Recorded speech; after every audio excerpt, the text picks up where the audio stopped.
CM ಅವರು ಕಾನೂನು ಹೇಳಿದಂಗೆ ನಡ್ಕೊಳ್ತೀವಿ ಅಂತ ಹೇಳಿದ್ದಾರೆ. ಸೊ ಹೈಕೋರ್ಟ್ ಆರ್ಡರ್ ಆಗಿ ಈಗ ಒಂದು ವಾರದಲ್ಲಿ ಆಯ್ತು ಸರ್. ಶೀಘ್ರವಾಗಿ ಅದನ್ನ ವಶಕ್ಕೆ ತೊಗೊಳಕ್ಕೆ ಟೋಲ್ ಸಂಗ್ರಹ ಮಾಡೋದನ್ನ ಬಂದ್ ಮಾಡಬೇಕು ಅಂತ ಆಗ್ರಹ ಮಾಡ್ತಾರೆ. ಅವ್ರಿಗೆ ಆ ಧೈರ್ಯ ಇದ್ದಿದ್ರೆ ಟೋಲ್ನ ಅವತ್ತೇ ಕೋರ್ಟ್ ಆದೇಶ ಬಂದಿದ್ದು ಮಾರನೇ ದಿನನೇ ಸ್ಟಾಪ್ ಮಾಡಬೇಕಾಯ್ತು. ಮಾಡಿದಾರಾ? ಮಾಡಿಲ್ಲ. ಅವ್ನಿಗೆ ಹೇಳ್ಕೊಡ್ತಾರೆ, ನೀನು ಬೇರೆ ಕೋರ್ಟ್ ಅಪೀಲ್ ಹೋಗು ಅಂತ ಅವರೇ ಹೇಳ್ಕೊಡ್ತಾರೆ ಗೌರ್ಮೆಂಟೇ. ಯಾಕಂದ್ರೆ ಅವ್ರದೇ ಕೂಸಲ್ಲ ಇದು, ಕಾಂಗ್ರೆಸ್ ಅವರೇ ಕೂಸು. ರಿವೈಸ್ ಅಗ್ರಿಮೆಂಟ್ಗೆ ದೇವೇಗೌಡರ ಕಾಲದಲ್ಲಿ ಆಗಿದ್ದು ಅಗ್ರಿಮೆಂಟ್ ಬೇರೆ, ಕಾಂಗ್ರೆಸ್ ಬಂದ ಮೇಲೆ ಅವ್ರ ಕಾಲದಲ್ಲಿ ಆಗಿರೋ ಅಂತ ರಿವೈಸ್ ಅಗ್ರಿಮೆಂಟೇ ಬೇರೆ. ರಿವೈಸ್ ಅಗ್ರಿಮೆಂಟ್ ಅಲ್ಲಿ ಅವ್ರಿಗೆ ಟೌನ್ಶಿಪ್ಗಳು ಮಾಡೋ ಅಂಥದ್ಕೆ ಮತ್ತೆ ರೈತರ ಜಮೀನು ತಗೊಂಡು, ಜಮೀನು ಯಾವುದು? ಸರ್ಕಾರ,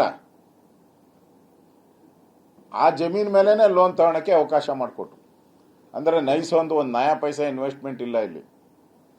ಜಮೀನು ಸರ್ಕಾರದ್ದು, ಲೋನು ಸರ್ಕಾರದ ಗ್ಯಾರಂಟಿ, ಅವನ ಇನ್ವೆಸ್ಟ್ಮೆಂಟ್ ಝೀರೋ.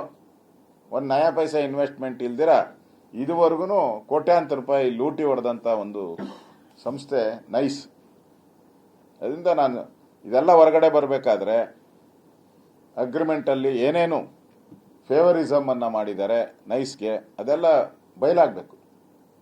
ಯಾಕೆ ಮಾಡಿದ್ದಾರೆ ಅನ್ನೋದು ಬಯಲಾಗಬೇಕು. ಅದಕ್ಕೆ CBI ತನಿಖೆ ಕೊಟ್ರೆ ಇವೆಲ್ಲನೂ ಕೂಡ ಹೊರಗಡೆ ಬರ್ತತೆ.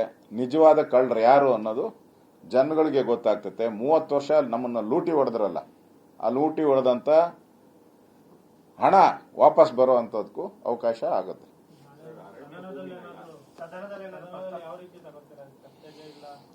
ಸದನದಲ್ಲಿ ಈ ನಾಗೇಂದ್ರ ವಿಚಾರವಾಗಿ ನಾವು ಫಸ್ಟ್ ತಗೊಂತಾ ಇದ್ದೀರಿ. ಯಾಕಂದ್ರೆ ಇದೇ ಸದನದಲ್ಲಿ ಅವರನ್ನ ವಜಾ ಮಾಡಿತ್ತು.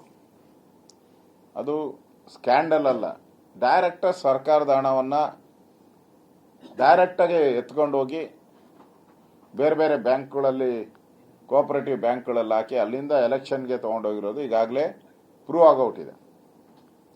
ಮತ್ತೆ ಅವರ ವಾಪಸ್ ತಗೊಂತಾ ಇದ್ದೀರಾ. ಅವಾಗ ತೆಗೆದಿದ್ದ್ಯಾಕೆ, ಇವಾಗ ತಗೊಂಡಿದ್ದ್ಯಾಕೆ? ಸರ್ಕಾರ ಉತ್ತರ ಕೊಡಬೇಕು.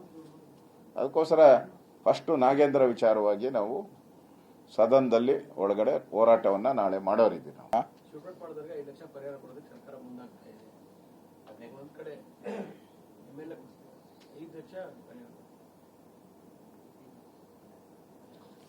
ಅದು ಸರ್ಕಾರಕ್ಕೆ ಬಿಟ್ಟಂತ ವಿಚಾರ.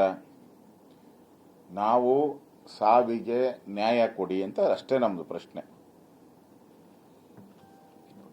ಎನ್ಕೌಂಟರ್ ನಕಲಿನ ಅಸಲಿನ ನಮ್ಮ ಪ್ರಶ್ನೆ. ಮತ್ತೆ 3 ಜನರನ್ನ ಸಾಯಿಸಬೇಕಾಗಿತ್ತ ಇಲ್ವಾ ಅನ್ನೋದು ನಮ್ಮ ಪ್ರಶ್ನೆ.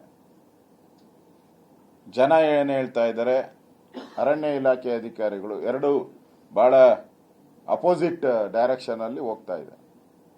ಸತ್ಯಾಸತ್ಯತೆ ಬರಬೇಕು. ಈ ತರದ ಘಟನೆ 3 ಜನ ಎನ್ಕೌಂಟರ್ ಆಗಿರುವಂತದ್ದು ಇಡೀ ರಾಜ್ಯದಲ್ಲಿ ಇದೊಂದು ಸೆನ್ಸಿಟಿವ್ ನ್ಯೂಸ್ ಮತ್ತು ಒಂದು ಆತಂಕ ತರುವಂತ ವಿಚಾರ.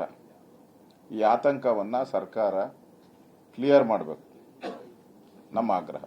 ಧನ್ಯವಾದ.